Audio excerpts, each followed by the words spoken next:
श्री कबीर आश्रम करही भदर। ये वही जगह है जहाँ हम बैठे हैं। साहब ने बताया कि पास के गांव में जन्म धरती है। उस गांव से हम पहले देखते थे सांकरा से, तो यहाँ जो झंडा लगता था सफ़ेद रंग का छत के ऊपर, वो साफ साफ दिखाई देता था। और अब तो बहुत बिल्डिंग्स बन गए हैं, इसलिए आने के लिए ही कई तरह के मोड़ पार करने होते हैं।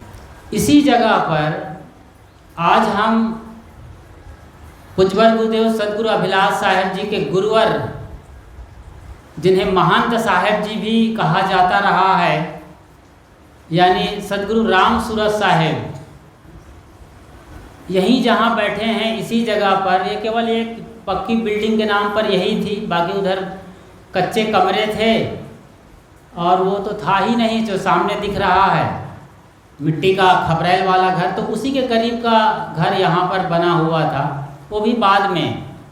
तो यहीं पर मैंने पहली बार सदगुरु राम सूरत साहेब से निवेदन किया था कि आपके संग चलूँगा। ये 93-94 की बात होगी।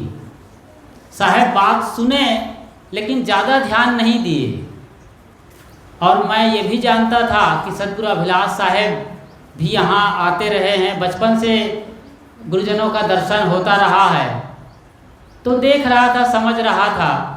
तो सबसे पहला निवेदन मैंने सदगुरु राम सूरत साहेब जी से किया था। इसके पीछे कारण ये भी हो सकता है कि 1982 के साल में अभी जो ध्यान सिखा रहे थे पूज्य संत श्री गुरुभूषण साहेब जी, तब वो भी घर में रहा करते थे। और रिश्ते में आप जानते हैं हमारे बड़े भाई हैं, सगे बड़े मामा जी के लड़के हैं, तो उस वक्त उनका नाम सुरेंद्र था।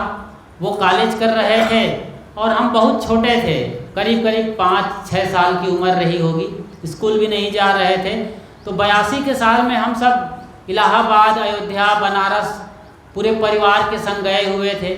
साहब जी भी फुल पैंट कुर्ता में रहे और हम अपने छोटे कपड़ों में रहे होंगे उस वक्त के, तो गए थे, तो यादें हैं। और 82 के बाद जब लौटे साहब घर वापस, फिर 83 में वो अयोध्या गए और अयोध्या में अपने गुरुदेव राम सूरत साहेब के पास रहने लगे। उनके चरण शरण हो गए, दीक्षा ले लिए, उनके सत्संग में, उनके आश्रम में गुरुजनों के साथ शामिल हो गए। तो उनका भी एक छाप रहा है। तो जब राम सूरत साहेब जी से जवाब नहीं मिला, तो हमने फिर गुरुदेव सदगुरु अभिलाष साहेब जी से इस बारे में चर्चा की 1994 के साल में। वो भी कैसा अद्भुत रहा है पल, जब श्री गुरुभूषण साहेब की जन्म धरती जगन्नाथपुर में ही ये कार्यक्रम आयोजित था। वहीं हमने निवेदन किया और साहेब जी जानते थे कि ये माँ बाप के अपने अकेले हैं, तो 1 साल और ब्रेक लगा दिए, हो सकता है इनका मन बदल जाए और घर में रहे। तो 1 साल इंतज़ार करते रहे। कॉलेज की किताबें नीचे रहती थी और गुरुदेव जी की किताबें ऊपर रहती थी।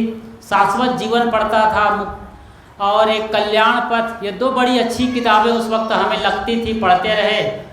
और धीरे धीरे फिर तो 95 के साल में गुरुदेव जी का स्थान चले गए प्रयागराज में प्रीतम नगर, तब इलाहाबाद में प्रीतम नगर कहलाता था, अब प्रयागराज में कबीर नगर में बड़ा आश्रम है। तो शुरू से ही गुरुजनों का आशीर्वाद रहा, माँ बाप का बड़ा, उससे भी बड़ा आशीर्वाद रहा जो हमें संतों से जोड़ते रहे। और हमारे घर परिवार वालों का सबका ऐसा भाव कि उनके चरण शरण जाने का मौका मिला। तो ये तो शुरुआती बातें रही हैं सदगुरु के साथ जुड़ने का। और सदगुरु जी के साथ जब जुड़ गए तो एक बड़ी बात और हुई, वो बात मैं आप सबके बीच रखना चाहूँगा। यहीं की बात है। सबसे पहले तो यहीं जब पीछे एक कच्ची मिट्टी की चबूतरा बना होता था, पीछे जैसे मेरे पीछे चबूतरा, उसी पर सत्संग होता था, लोग इधर बैठते थे। तो गुरपत साहेब शास्त्री, जो कि सदगुरु राम सूरत साहेब के शिष्य हैं, आजकल कलोल गुजरात में रहते हैं, उन्होंने कहा बेटा इधर आओ, कुछ बोलोगे। तब मैं मुश्किल से 7वीं 8वीं क्लास में पढ़ रहा था।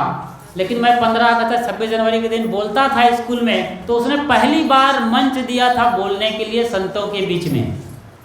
तो यहाँ से बोलने की शुरुआत हुई संतों के साथ। फिर गुरुदेव जी के आश्रम में रहने लगे 95 से, तो फिर उसके बाद 98 या 99 की बात होगी, या उसके 96 से 98 के बीच, 97 भी हो सकता है।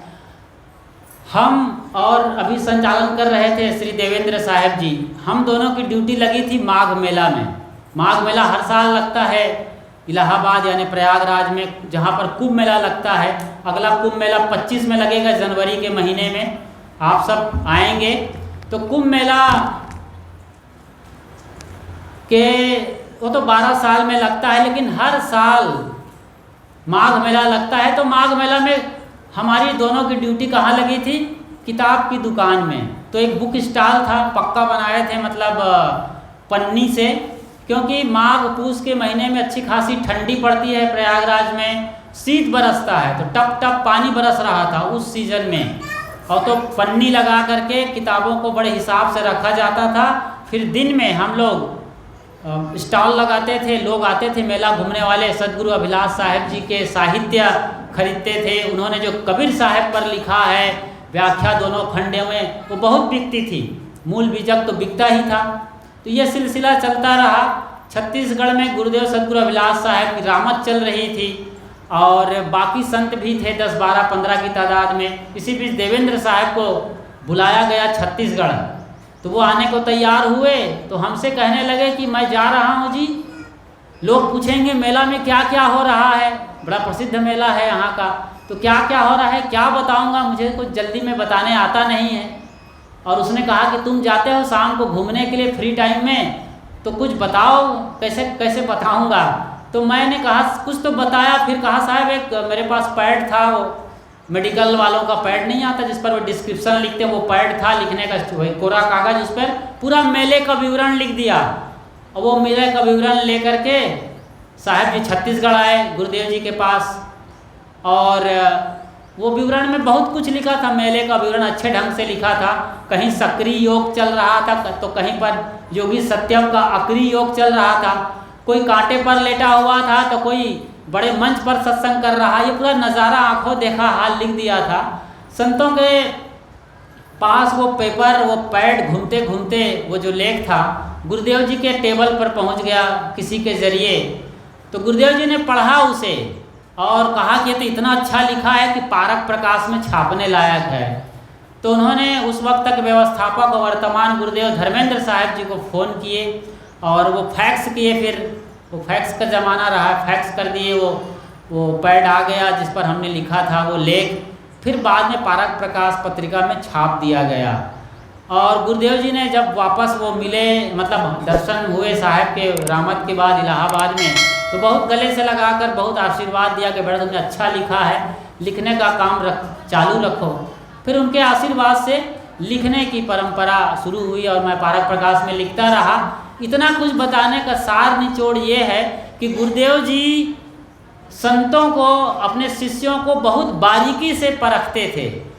उनको कहाँ फिट करना है आश्रम में, किस रूप में उन्हें हम प्रोग्रेस कर सकते हैं, वो कहाँ से आगे जा सकते हैं, वो बहुत बारीकी से जानते थे। और साहब जी उन्हें खूब सपोर्ट किया करते थे। तो गुरुदेव जी का आशीर्वाद है। आज उनकी 11वीं पुण्य तिथि पर उनकी यादों में सत सत नमन है। उन्होंने ही मार्ग दिखाया, दर्शन दिए, कबीर साहित्य और भारतीय दर्शन को पढ़ाए। उनकी वजह से हम यहाँ पर अपने विचारों को प्रस्तुत कर पाते हैं, बोल पाते हैं। और आज जो कुछ भी हैं गुरुदेव जी के आशीर्वाद से है। तो उनका पुण्य प्रताप सदैव हमारे साथ में रहेगा। उनका वरदास्त जब तक हमारे साथ है, अपने कर्मों से, अपने आचरण के बल पर हम उन्हें जीवित रखेंगे, तो उनका आशीर्वाद फलता फूलता रहेगा। और सदैव उनके आशीर्वाद के तले हम अपने कल्याण के मार्ग को प्रशस्त करते रहेंगे। क्योंकि सदगुरु कबीर साहब के बाद जो एक बड़ा नाम आता है कबीर पंथ में, जिन्हें जीवित सदगुरु कहा जाता रहा है, ऐसे महान गुरुवर न सिर्फ कबीर पंथ के बल्कि अध्यात्म जगत के महान अनुशासता रहे हैं। ऐसे गुरुदेव जिन्होंने न सिर्फ कबीर पंथ को नई दिशा और दशा दी, बल्कि अनेक मत मजहब और परंपरा के गुरु संत अनुयायी उनको फॉलो करते रहे हैं, आज भी करते हैं। और उनकी किताबें जर्मनी के यूनिवर्सिटीज़ में पढ़ाई जाती हैं। तो बहुत बहुआयामी व्यक्तित्व है। आगे हम संतों से उनके बारे में विचार सुनते रहेंगे। मैं यहीं पर अपनी वाणी को विराम देता हूँ। बोलिए सद्गुरु अभिलाष साहेब की, अपने अपने माता पिता गुरु गोविंद की, साहेब बंदगी साहेब।